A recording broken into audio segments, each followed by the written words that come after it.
What's up guys, it's Josh Craves Tech. Let's talk about CES 2025.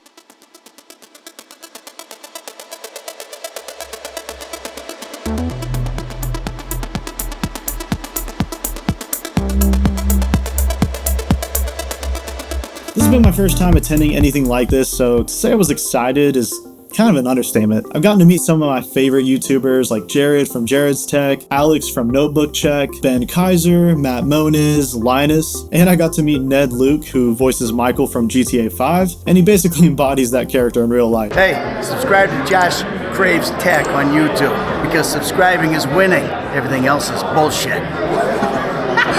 In my last video, I talked about some of my predictions for 2025 laptops and what would make the perfect gaming laptop this year. Just so happens I was a little too hopeful, I guess, but maybe we'll see some of my dreams come true in 2026 for that. Definitely go watch that video though for some insight from last year's laptops. But in this video, I'm going to go over pretty much every major brand and what they brought to CES and give some of my thoughts and predictions as to what we might see this year. I'd love if you watched the whole thing, since some of these companies did surprise me this year with some really cool redesigns, but I've also added chapters in case you want to skip around and see your favorites. Anyways, let's get into it. All right, starting with GPUs. So first we need to go over this because, you know, NVIDIA RTX 50 series, right? It's really hard to say what we're looking at outside of the charts they've shown and a couple details they revealed. Their charts can be misleading, as they have been in the past, because they love to throw in DLSS numbers in there, and that's where it seems like the 50 series is really going to see the most improvement, is in DLSS 4.0, which of course they give to the 50 series only as an exclusive feature, which is basically like stacking the frame generation feature multiple times. So you're getting a few AI generated frames in between two real frames, making something like 30 FPS feel like over 100 FPS. They also claim that these are very efficient GPUs, so maybe that'll mean that we see something like the G14 or G16, you know, those more compact laptops. Maybe we'll see them perform extremely well despite the lower wattage they've been given. I am excited about the introduction of the RTX 5070 Ti though, and the bump in VRAM that you get from the GPU there and the ones above it. It's still sad though how the regular 5070 is 8 gigabytes of VRAM still. Also seems like the GPU power for the 5070 is down from 140 watts max to 125 watts max, which to me indicates that that voltage limit that I covered on my channel might still be in place on that one. So basically I wouldn't really expect the GPU to hit over 100 watts on that one, but we'll see. I mean, this will make it great for like thin and light laptops and ultrabooks, but I'm willing to bet it won't be a great choice for most gaming laptops, which is sad. Overall, I'm standing by my prediction though from in my previous video that we're probably going to see a 20 to 30% increase in performance across the board from these GPUs, and I think NVIDIA's really pushing people to buy the 5070 Ti or above, which doesn't seem quite fair, but we'll have to see. Now on the CPU side of things is where stuff starts to get a little more interesting this year. So starting with Intel, who had dominated almost all of 2024's laptop marketing, we've got the Intel Core Ultra Series 2, or codename Arrow Lake HX chips. Now something to keep in mind here is Intel's naming scheme. These are not to be confused with the battery-friendly, more efficient Intel Core Ultra H chips from last year. This is a successor to the 2023 and 2024 13th gen and 14th gen chips like the 13700HX or the 14900HX. Those were Raptor Lake chips, and they focused on peak power at the cost of battery life and efficiency and worse integrated graphics performance. You mostly found those in thicker, heavier laptops like these will be, so hopefully this new HX line does actually do a bit better in that regard, like they are on desktop, but I'm still not getting my hopes up yet. I'll show the spec differences here on the screen between this and Raptor Lake, so feel free to pause and look at that. But basically this gives you an idea of the difference between cores, boost clocks, all that sort of stuff. Now Intel's more efficient line of CPUs is also going to be called the Intel Core Ultra Series 2, but this time distinguished by the H instead of the HX. These usually run at lower power and offer better battery life than the HX ones, as well as much higher integrated graphics performance. I'll show the spec differences here on the screen, so feel free to pause and see that. But just to be clear, these are the successor to the Meteor Lake chips from last year. So for example, in 2024, you had something like the Intel Core Ultra 185H. Now it's the 285H for 2025. So they're changing the first number to differentiate them. Now AMD CPUs are going to have the same differentiation, but a much more confusing name scheme. Their HX chips for this year, or Fire Range, are going to be your battery hungry CPUs, but they're looking really powerful with these specs. Just like Intel's HX chips, these will only be in thicker, heavier gaming laptops, and I was shocked to see they're actually in a lot of gaming laptops this year compared to the past couple of years where they were a lot harder to find. Now AMD's more efficient AI lineup is confusingly named AMD Ryzen AI Max, AI Max Pro, and AI Max Plus Pro. And I really hate that naming scheme, but anyways, these are like Intel's H CPUs where they won't have as much peak performance, but they should have better battery life and efficiency and great integrated graphics performance. I mean, we've already seen this already with the HX370 found in the 2024 G16, so these 380 through 395 right here should improve on that. One very important thing though to keep in mind is the Ryzen AI Max, which we called Strix Halo, is actually not meant to be a standalone CPU that you typically see paired with like an NVIDIA GPU laptop. It's meant to be its own APU, which means it combines the CPU and the GPU into a single solution like we're going to see on the Flow Z13, which I'll talk about soon. These also don't have any Zen 5 C cores, which means this APU might not actually be as efficient and battery friendly as like the HX370 chips, which you'll see called Strix Point, but we'll have to see. And the HX370 is still going to be offered in 2025 just because it was released like later in the year in 2024 anyways, and it's still one of their latest and greatest chips. And of course there's going to be differences like Zen 5 versus Zen 5 C cores, but that's a lot to get into for one video, so thanks AMD for making this the most confusing CPU launch ever. Anyways, let's talk about the laptops that will feature these specs. So right off the bat, let me get to one of my favorite laptops of all time, the Zephyrus G14, portable powerhouse. And yeah, it's going to be even better in 2025. And I'm most excited because Asus listened to us and they brought back a G14 with a higher end GPU option this year. Like that was my biggest complaint about the 2024 model, was that it topped out at a 4070, but hey, we're getting it back. We're getting G14s all the way up to an RTX 5080 model, running it up to 110 watts. Now I know some of you might have seen 100 watts in their press releases, but keep in mind that Asus doesn't really like to talk about it for some reason, but they give the Zephyrus laptops an extra 10 watts of juice to the GPU in manual mode. So I'll update in the comments if anything changes there, but as far as I know, it's 110 watts, and the only difference with the higher tier model is it is slightly thicker than the others, but I already held it in person and it literally looks and feels like the 2024 model, so you probably wouldn't notice the extra thickness unless you held them both side by side, which I will do in my review for this, so be sure to be subscribed for when that drops. On the CPU side, it gets updated to the Ryzen AI 9 HX370, which we've already seen on the late 2024 refresh of the G16. Now I know you might be wondering why this has a 2024 CPU, but I'm really not concerned here at all, since this is going to be the perfect CPU for this laptop. And again, it's still Zen 5 AMD, so it's still their latest and greatest. We're talking great battery life, great performance, so I'm super excited about it, honestly. Overall though, the chassis and the OLED display is the same, so if you want to get an idea of how that is, go check out the review I have on my channel. A couple other exciting things though, you can finally get up to 64 gigabytes of RAM on this, so that's going to be awesome for creators and future proofers out there. Also, they're claiming over a 250% increase in volume from the speakers, which is crazy considering how good the 2024 models already sounded. And the right USB-C port now supports power delivery instead of just the left side, so pretty cool. Now the Zephyrus G16 on the other hand is going to be mostly just a spec bump this year. It'll look and feel exactly like the 2024 model that I have right here, but still pretty impressive specs for what it is. You know, it's basically the thinnest and lightest gaming laptop that money can buy right now. And of course that beautiful QHD OLED display. We'll see up to the top end RTX 5090 in here, and what looks like an extra 5 watts this year on the GPU in manual mode at 130 watts. Now on the CPU side, it gets the new top of the line efficient H chip from Intel, the Core Ultra 285H, and I'm really hoping that Intel took a note from AMD's book to make this an even more efficient CPU than last year's 185H, and hopefully give us a bit more peak performance as well. I mean, that'd be nice. There is going to be an AMD model as well, but unfortunately it's only going to go up to an RTX 5070. So if you want that AMD CPU with a higher tier GPU, you actually have to look to the smaller laptop, the G14 this year, as weird as that sounds. This also gets louder speakers at about 50% increase in volume. Oh, and the G16 also gets up to 64 gigabytes of RAM, just like the G14. Overall, very similar to last year's, so if you want to see how that one was,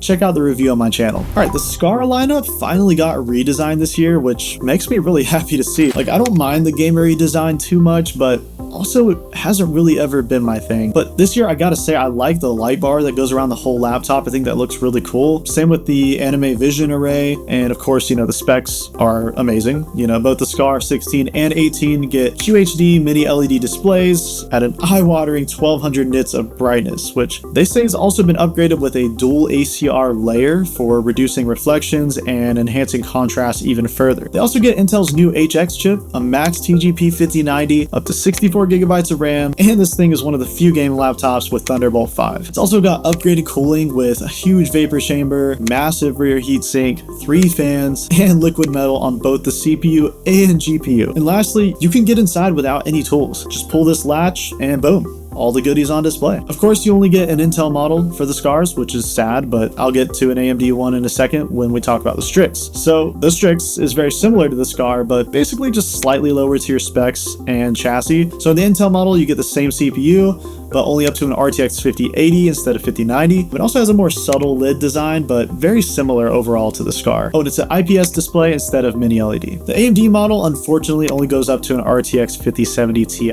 while also being stuck with last year's chassis. But I am still curious to try out the AMD 9955HX3D. This may end up being a pretty big oversight by Asus though, depending on how good these AMD CPUs really are. Now, I've never reviewed a Strix or Scar before, as they haven't really been my thing, but I'm actually curious to try this year's out, so subscribe and stay tuned for that. All right, now the ROG Flow lineup is one of my favorites from Asus. If you've seen my Flow X16 review, you'll know that these are some of the best machines that Asus has ever made. Unfortunately, there's no ROG Flow X16 or X13 this year. Please let Asus know that you want these. They told me they've been listening to consumer demands for future laptops, so we need some new Flow laptops, all right? However, the Z13 is still pretty awesome. The introduction of the AMD Strix Halo is what is going to carry this product. It's an APU, so basically like a beefy CPU and GPU on one chip. We're talking between full powered RTX 4060 to 4070 levels of performance or higher from a tablet. We're talking up to 128 gigabytes of VRAM on this that you can reallocate between the system RAM at any time, and 180 Hz touchscreen QHD display. It's awesome. It feels really premium to hold. It seems to have a lot better cooling than the last model too, with a stainless steel vapor chamber. And while I was at the AMD booth in CES, they had these bad boys running games. I don't know what settings they had the fan set to, like you couldn't change it, but putting my ear up to it, like they were surprisingly quiet, and it was running both of these games at what looked like well over 60 FPS. Also, the Folio keyboard felt amazing. Like I was shocked. I mean, it's like hard to believe that you get all that in a tablet. Now, the XG Mobile has been a staple for the Flow series and for the ROG Ally as well, so it was nice to see it return for 2025. However, they made a huge change to it. It's now a Thunderbolt 5 and 4 interface instead of using the XG Mobile proprietary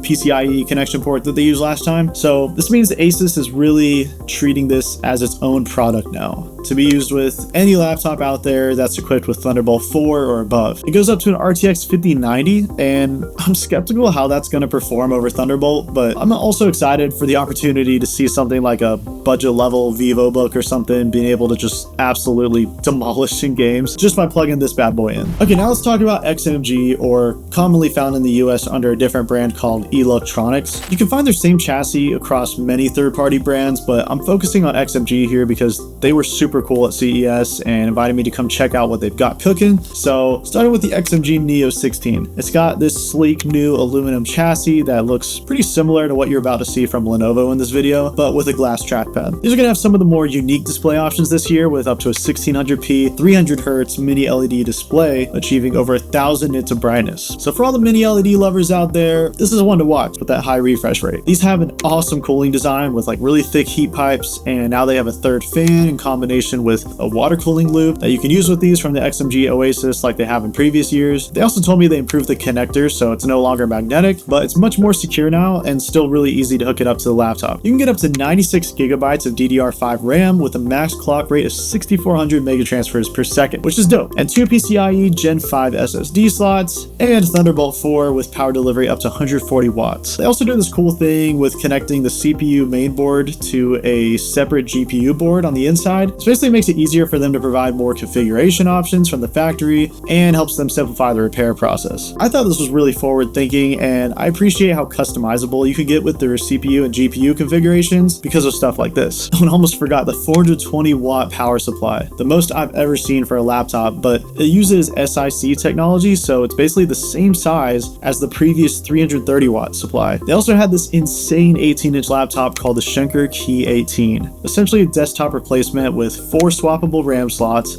so up to 192 gigabytes of RAM, 4 PCIe Gen 5 slots, dual Thunderbolt 5, and even had a freaking subwoofer at the bottom, so you know the speakers are about to sound really good on this one. These don't get the mini LED display unfortunately, but the options are still nice at up to QHD 500 nits and 240 Hz, or a 4K panel at 200 Hz. Beautiful. Okay, now let's talk about Razer. So they're making a big move this year with the Blade 16, and I think it's a really good idea for them. Probably the best move they could have made. So since the Blade 15 is no longer, it seems they've decided on a nice compromise for the 2025 Blade 16. They made it thinner, lighter, but still able to maintain a pretty high wattage with 155 watts on the GPU and up to the top spec RTX 5090. I personally don't mind a 20 watt hit to the GPU for how much thinner and portable these new ones are. Like, I got to hold this year's and last year's at CES, and the difference was very noticeable. It's also still rocking the same OLED display this year as they had last year, which is also the same one found in the Asus Zephyrus G16. Biggest difference here, which I think is going to be huge for the Blade, is going with AMD for the CPUs this time around. And I say that because the Ryzen 9 HX370 that they're pairing these with is what we've already seen in the G16 from last year. So we know this CPU is just awesome, if not one of the best laptop CPUs in my opinion, for its balance of battery life while still offering really good performance. It also doesn't require as much wattage to run well, so this is going to help the Blade tremendously with thermals. Like, one of the biggest letdowns for me on the 2023 and 2024 Blade 16 was the battery life. So I'm glad to see them tackling that issue head on this year. In fact, this has me really excited to see, because like, this might just be the most balanced that any 16-inch laptop can get, but we shall see. I think the biggest downside though is they had to move to soldered LPDDR5X RAM so that they can make it this razor thin. And they also increased the key travel, so I noticed immediately the keyboard felt a lot better to type on. They're also showing off their cooling pad, which is a lot cooler than I thought it would be. Like, on the surface, it does seem to be your average cooling pad, but the big advantage is how it affects the laptop when you plug it in. So when you plug this into any Razer Blade laptop, it unlocks like a new setting in Razer Synapse that allows you to actually increase the combined load that you get from the GPU and the CPU. Now, how much wattage that is depends on the laptop, but that could easily be something that pushes these blades up the leaderboards a bit in performance. So I'm excited to try that out and review it. And as far as the Blade 14 and 18 goes, they basically told me to stay tuned for now, but we'll see about those later. So HP, you know, I've always had a soft spot for HP with the Omen being like one of the first gaming laptops that I ever used. And boy, am I excited they finally entered the ring with some real competition this year. I went to the HP event at CES and I got to mess with the new Omen Max 16, and just wow, the redesign, first of all, was much needed. I think it looks really cool. I'm not the biggest fan of the translucent bordered keycaps, but I can look past that since like it's mostly an aluminum chassis and up to QHD OLED display. That more than makes up for it. And yes, this is also the same OLED display as the Zephyrus G16 and the Blade 16. But yeah, I'm glad they took the design from the Omen Transcend 14 from last year and just made it bigger. What impressed me was just some of the changes they made to really differentiate this from the competition. So it has a vapor chamber and it uses a liquid metal compound that's supposed to retain its viscosity better than typical liquid metal. So I'm curious how that's going to perform. You also get the options of AMD and Intel here for the CPU, and they added this new fan configuration where the fans actually blow out as a routine cleaning feature so that you don't have to open the laptop and manually dust the fans all the time. Now, this isn't going to happen while you're gaming, of course. Another cool trick with the fans is if you go into Omen software, they let you manually up the fan speeds, which actually allows for more combined CPU and GPU wattage when you do that. So they're advertising up to 250 watts combined, which is insane for a laptop like this. It's surprisingly not as thick and heavy as I thought it would be. Okay, Lenovo was kind enough to let me in their booth despite my Zephyrus preference, but thank God they didn't hold that against me. No, I'm kidding. But I was actually really excited to see what they had changed this year. In my previous video, I laid out what could potentially make the Legion laptops the most balanced laptops of all time. Unfortunately, they didn't really do any of that, but I still think there's some potential here. So starting with the Legion 7i, I think it looks awesome. It's getting that same OLED panel that the G16, the Blade 16, and the Omen Max 16 all have so far that I've talked about. So hopefully you're picking up on this trend here, because it's about to get even crazier how many others use this panel. They say this model is 7% lighter and 10% thinner than the previous one, which I'm excited for. Although in person it was hard to tell with how dark it was in their booth. The biggest bummers here for me though was that this is once again only configured with an Intel HX CPU. So no AMD here, and only up to a 70 70 series GPU with a 5070. So hopefully at least the new Intel Core Ultra 9 HX actually has better battery life than last year's 14900 HX. Otherwise, I'm kind of worried for people who might be buying this and expecting more than like 3 to 5 hours of battery life, because that ain't gonna happen. On a side note, they're claiming the fans are up to 7 decibels quieter too, so I'm excited to try that out. The Legion Pro 7i is once again looking to be the performance powerhouse that it's always been. I can't say I'm a big fan of the redesign though. It looks oddly similar to Alienware with these back exhaust vents and the RGB. They also ditched the ports on the back, which might trigger some people. I also felt the trackpad and it once again seems like it's plastic, unfortunately. That's kind of a shame, especially considering, you know, the 2021 and 2022 models felt much more premium, had glass trackpads. Like overall, the 2022 Legion 7i design is still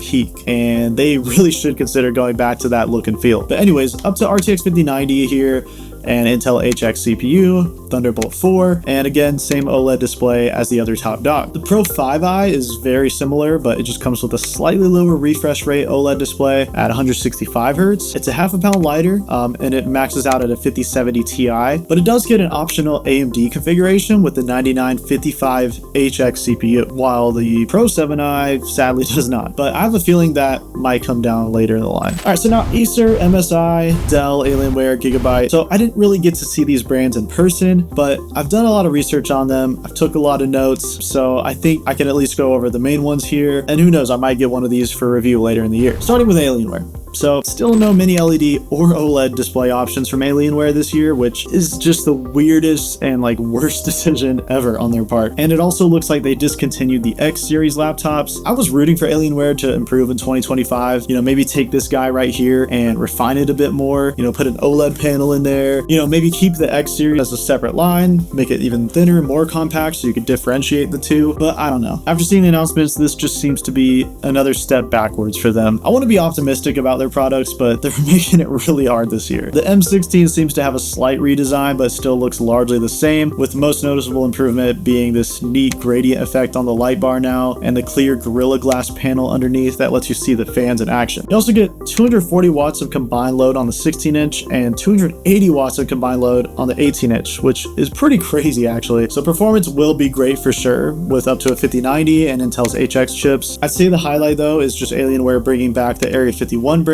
but really it's just the M series in a thicker body. You also get Thunderbolt 5, PCIe Gen 5, so you know, specs wise it's great, but man, it's gonna be hard to get past that display. Now MSI is always pretty interesting with the Titan. It looks crazy this year with this new Dragon Forge design, like very out there for sure. Up to an RTX 5090 of course, Intel HX CPU, vapor chamber, Cherry mechanical keyboard, 18-inch mini LED, 120 Hz 4K display, and up to 270 watts of combined power. 4 SSD slots, one of which is Gen 5 with a heat pipe going across it to actually let it run at those Gen 5 speeds for longer. So I thought that was interesting. Then there's the Raider 18 if you want to save a little money and also have an option for an AMD CPU in here with the 9955 HX 3D. That one has 260 watts of combined power, and of course it's a bit more subtle, but still pretty gamer heavy on the design. And then one more step below that is the Vector series, which only comes in a 16-inch or 17-inch IPS display, and it only has an Intel HX CPU, but still up to RTX 5090 graphics and 250 watts of combined power. And then on the opposite end, you have the Stealth 16 and 18, which comes in either Intel Core Ultra HX chips or Ryzen AI 9 HX, and surprisingly goes up to 5090 options as well, but with a lower TGP, I think 105 or 110 watts on the 16 and 125 I think on the 18, but don't quote me on that because I couldn't find the info, but I think that's what they ran around on last year's models, like this one. The 18-inch gets a vapor chamber with up to the same mini LED display as the Titan, although this year's Stealth 18 really looks just like a slightly thinner Raider 18. Still pretty gamery looking to me. Now the Stealth 16 looks largely the same to me as last year's model, but it gets a screen upgrade, so it gets that same OLED panel as the G16, the Blade 16, the Legion 7i, Legion Pro 7i, and the HP Omen Max 16. So yeah, this panel is everywhere now. Keep in mind the Stealth laptops are magnesium alloy, so a bit plasticky feeling, but still pretty sturdy. Alright, so for Acer we have the Predator Helios 18 and 16 AI. AI. Yeah, I love how everyone's adding AI to the end of every model name now. But yeah, the Helios 18 looks mostly like last year's, but with this interesting off-centered light bar. I'm not sure how I feel about that, but it definitely stands out. But it gets an Intel HX chip and up to an RTX 5090 and an 18-inch mini LED 4K display, the same one as on the MSI Titan and Raider 18, or you can get an 18-inch mini LED 250Hz QHD display, 4 RAM slots, 2 on the 16-inch, and then PCIe Gen 5, dual Thunderbolt 5. This is definitely a powerhouse, but you'll never guess which display the 16-inch model of this uses. That's right, the same one as the Asus Zephyrus G16, Blade 16, the HP Omen Max 16, Fleetja 7i, Fleetja Pro 7i, and the MSI Stealth 16. I think you know the one I'm talking about by this point. Now, the Acer Predator Helios Neo 16S AI, yeah, it's a mouthful of a name. I love how they just add AI, but this one I do appreciate. It's actually a slightly thinner Helios Neo compared to last year's model. Sadly, it only goes up to an RTX 5070 Ti, but that's still an upgrade over last year's, which only went up to a 4070. And I think price-wise, this should hopefully be pretty competitive for a metal laptop, and yes, the same OLED display. We also get upgraded speakers across the board here on all the Helios laptops, so definitely looking forward to those this year. And Gigabyte, let's start with the Aorus Master 18. So it seems at this point, you can tell a lot of companies are doing this 18-inch powerhouse gaming laptop. Maybe they were inspired by like the MSI Titan when it came out a couple years ago, but yes, we have another 18-inch monster. This one's from Gigabyte, 4 RAM slot, 3 M.2 slots. One of them is PCIe Gen 5, Thunderbolt 5, and up to 270 watts of combined power, just like the Titan, so that's crazy. It looks like it gets that same QHD 240Hz mini LED display that the Acer Predator Helios had. There's also an Aorus Master 16, and it comes with this crazy display that you've probably never heard of before. It's really popular. Like, in fact, it's the same OLED display that you can find on the Zephyrus G16, the Blade 16, Fleetja 7i, Fleetja Pro 7i, the HP Omen Max 16, MSI Stealth 16, Acer Predator Helios 16, and Acer Predator Helios Neo 16S. Crazy, right? The Aorus also gets this new light bar on the front, which I'm just like, wow, almost everyone has some sort of light bar implementation this year, so that's kind of crazy. So up to an RTX 5090, but possibly only on the 18-inch though, I'm not sure. And then again, Intel Core Ultra HX CPUs once again. There's also an Aorus Elite 16, which is a little bit lower tiered compared to the Aorus Master laptops. It's just missing some of that fancy RGB. It's a little bit more compact, and it seems like it won't have an RTX 5080 or 5090 option, but hopefully at least gets a 5070 Ti. And then there's the Aero X16. This is like their Zephyrus competitor kinda. This one's a little refreshing because it actually has an AMD configuration available, but also this makes this like the third brand to have a X16 laptop in the past few years. But anyways, it seems to be more like a clean looking design than the others, more compact, and looks like a TGP of 85 watts on the GPU. It gets up to a Ryzen AI 9 HX370 CPU, but only 165Hz IPS display. Alright, so that covers the major CES gaming laptops that we've seen this year. Now let's talk about pricing, because that might be a little bit of an issue. So of course, you know, at no surprise to anyone, prices are going up yet again across the board. When you compare the 50 series to the 40 series, you're looking at anywhere from $300 to $700 more expensive when you're comparing the same GPU level from last year to 2025. Overall, it seems like the price issue is still here, and all I can say is I just hope that something can change from Nvidia, because things are starting to get crazy. Even living in the US, where our tech is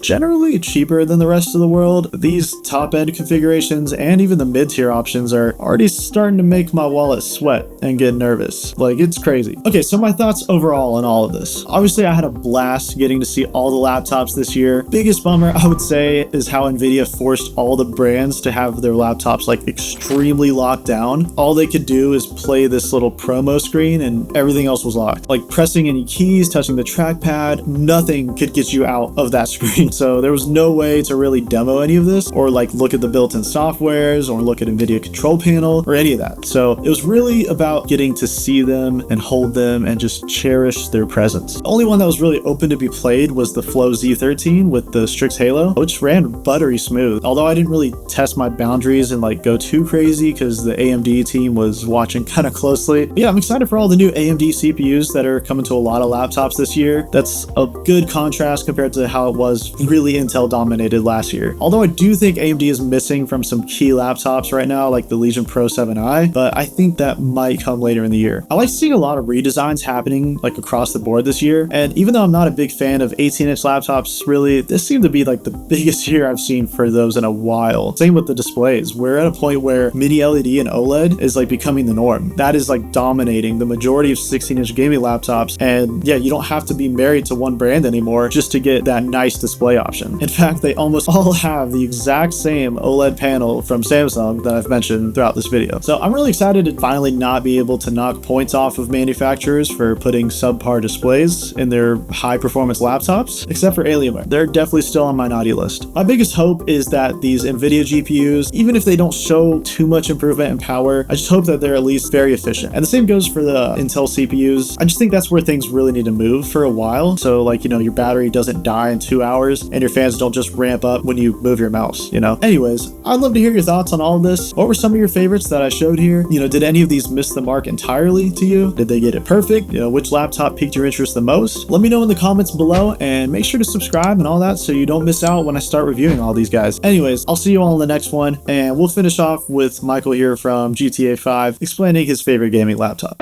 What's my message? Yes, to the gaming laptop users out there. Yes. Throw your shit away. Get yourself a Strix G16. 16 is good because you can lug it around with. Or the other thing you could do is if you want to be portable, right? Because you know you're in the basement and everything, so you get the Z, right? You get the Flow Z13, and you got that. And then when mom tells you to go out and touch grass, you can go like, yeah, okay, mom, I'm gonna go touch grass. You just take that fucker with you, and you can keep playing your games out there in the grass. And you can say, hey, I touched grass, right? Get out of the basement. That's my message for all you laptop gamers.